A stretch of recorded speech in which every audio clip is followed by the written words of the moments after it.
1,80,000 দেন, 40,000 তো 1 লাখ।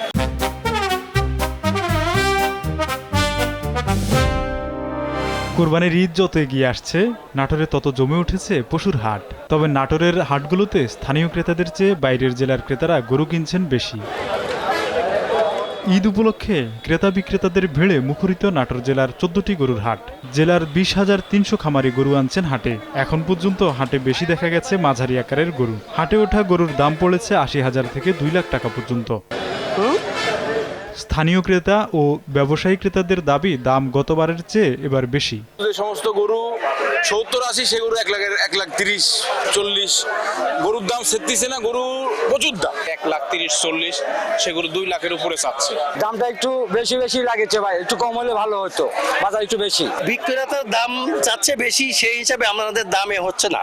এদিকে বিক্রেতাদের দাবি ন্যায্য মূল্য পাচ্ছেন না তারা। লাভ হবে না তো, লসই তো হবে, খাওয়ানোর খরচের দাম বেশি।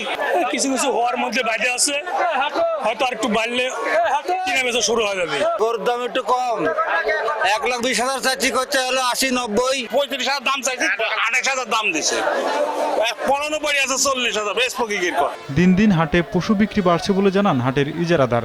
হাটে আমদানি মোটামুটি জমে উঠেছে, কিনা বেচা মোটামুটি ভালো, আর দাম সহনীয় পর্যায়ে আছে। নাটোর জেলায় চলতি বছর কোরবানির জন্য গরুর চাহিদা প্রায় 75,000, আর স্থানীয়ভাবে পালন করা হয়েছে 1,18,505টি গরু। সময় সংবাদ, নাটোর।